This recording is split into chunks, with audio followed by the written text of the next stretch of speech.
ഞാൻ പറഞ്ഞു അവൻ്റെ ഞാൻ പറഞ്ഞു എടാ നിനക്ക് എന്തെങ്കിലും പണി ചെയ്ത് ജീവിച്ചൂടെ എന്ന് ഞാൻ ചോദിച്ചേ. ഞാൻ എവിടെ പോയി പൈസ ഉണ്ടായിക്കൊണ്ട് തരാനൊക്കും. മക്കൾ ഉപേക്ഷിക്കപ്പെടുന്ന മാതാപിതാക്കളുടെ എണ്ണം ഇപ്പോൾ ക്രമാതീതമായി വർദ്ധിച്ചുകൊണ്ടിരിക്കുകയാണല്ലോ. ഇത്തരത്തിൽ ഉപേക്ഷിക്കപ്പെട്ട നിരവധി മാതാപിതാക്കളാണ് വൃദ്ധസദനങ്ങളിൽ അഭ്യർത്ഥികളെ പോലെ കഴിയുന്നത്. അത്തരത്തിൽ ഉപേക്ഷിക്കപ്പെട്ട ഒരു മാതാവിന്റെ കാര്യമാണ് ഞാനിപ്പോൾ പറയാൻ പോകുന്നത്. വളരെ ചെറുപ്പത്തിൽ തന്നെ ഭർത്താവ് ഉപേക്ഷിച്ചു പോയി മക്കൾക്ക് വേണ്ടി മാത്രം ജീവിച്ച ഒരു ഉമ്മ.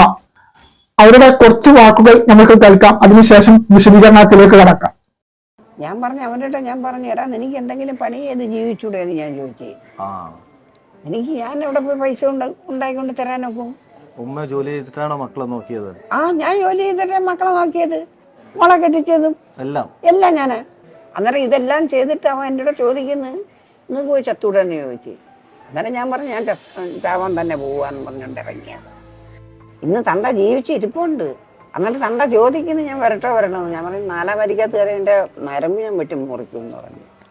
പിന്നെ അല്ലാതെ ആ തന്ത വേറെ ഒരുത്തൂടെ പോയപ്പോ ഈ കുട്ടിൽ ഇത്രേ ഉള്ളായിരുന്നു. എത്ര വയസ്സായിരുന്നപ്പോ? അവനിക്ക് 6 വയസ്സായപ്പം പോയതാ ഭർത്താവ്. എഡിറ്റോറിയൽ എന്ന ചാനലിന്റെ അരുൺ രാഘവനാണ് ഇവരോട് സംസാരിക്കുന്നത്. ഇപ്പോൾ ഇവർ പത്തനാപുരത്തെ ഗാന്ധിഭവനിലെ അന്തേവാസിയാണ്. ഇവരെ പോലുള്ള നിരവധി മാതാപിതാക്കൾ അവിടെ അന്തേവാസികളായി കഴിയുന്നുണ്ട്. മക്കളൊക്കെ ഉള്ളത് വളരെ ചെറുപ്പത്തിലാണ്. അവരുടെ മക്കളുടെ പ്രായം 5 വയസ്സിലാണ് ഇവരുടെ ഭർത്താവ് ഇവരെ ഉപേക്ഷിച്ചു പോകുന്നത്. എന്നിട്ടും മക്കൾക്ക് വേണ്ടി മാത്രമാണ് ഈ ഉമ്മ ജീവിച്ചത്. മറ്റൊരു വിവാഹത്തിന് പോലും തയ്യാറാകാതെ അവരുടെ സുഖങ്ങളൊക്കെ ത്യാജിച്ചുകൊണ്ട് മക്കൾക്ക് മാത്രം ജീവിച്ച ഒരു ഉമ്മയുടെ ഒരു അവസ്ഥയാണ് ഇപ്പോൾ നമ്മളിപ്പോൾ കേട്ടത്.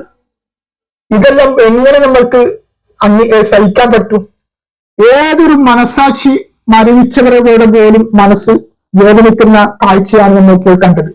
ഇത്തരം മക്കളൊക്കെ ശിക്ഷിക്കാൻ ഇവിടെ കർശനമായ ഒരു നിയമം ഉണ്ടെങ്കിൽ തന്നെ പലപ്പോഴും ആ നിയമം നോക്കുകുത്തികളാകുന്നത് കൊണ്ട് മാത്രമാണ് ഇതുപോലെയുള്ള ഉമ്മമാരും അമ്മമാരൊക്കെ ഇത്തരം വൃദ്ധസദനങ്ങളിലെ അന്തേവാസികളായി കഴിയുന്നത്.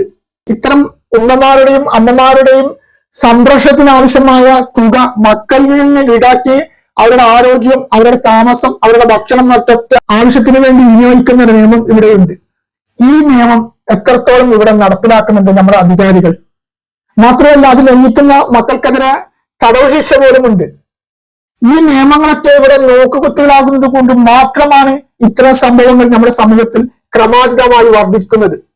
ആ ഉമ്മയുടെ വാക്കുകൾ കേൾക്കുമ്പോൾ നമുക്ക് എത്രമാത്രം വേദനകൾ തോന്നുന്നുണ്ട്. ആ ഉമ്മ പറഞ്ഞത് അവരുടെ ഭർത്താവ് കുറഞ്ഞ ചെറുപ്പത്തിൽ തന്നെ ഉപേക്ഷിച്ച് മറ്റൊരു സ്ത്രീയോടൊപ്പം പോയതാണ്. എന്നിട്ടും മക്കൾക്ക് മാത്രം ആണ് ആ ഉമ്മ ജീവിച്ചത്. അങ്ങനെയുള്ള ഒരു ഉമ്മക്കാണ് ഇങ്ങനത്തെ ഒരു അവസ്ഥ. അവസാന നാളിൽ മക്കൾ സന്ദർശിക്കേണ്ടത് വൃദ്ധസദനത്തിലെ ആൾക്കാർ സന്ദർശിക്കുന്ന ഒരു അവസ്ഥ. ഇതൊക്കെ എങ്ങനെ അംഗീകരിക്കാൻ പറ്റൂ? അതുകൊണ്ട് ഇത്തരം സംഭവങ്ങൾ ഇനിയെങ്കിലും നമ്മുടെ സമൂഹത്തിൽ നിന്ന് കുറച്ചെങ്കിലും ഇല്ലാതാക്കണമെങ്കിൽ ഇവിടുത്തെ നിയമം നമ്മുടെ അധികാരികൾ കർശനമായി നടപ്പിലാക്കണം. എങ്കിൽ മാത്രമേ ഇതുപോലെയുള്ള അരാജകത്വങ്ങൾ, തോന്നിവാസങ്ങൾ, തമ്മാടിത്തങ്ങൾ കുറച്ചെങ്കിലും നമുക്ക് കുറക്കാൻ പറ്റൂ. അതുകൊണ്ട് ഈ ഉമ്മാക്കൊരു നീതി കിട്ടുന്ന പക്ഷം നമ്മുടെ അധികാരികൾ ഇടപെടണമെന്നാണ് ഈ അവസരത്തിൽ ആവശ്യപ്പെടാനുള്ളത്.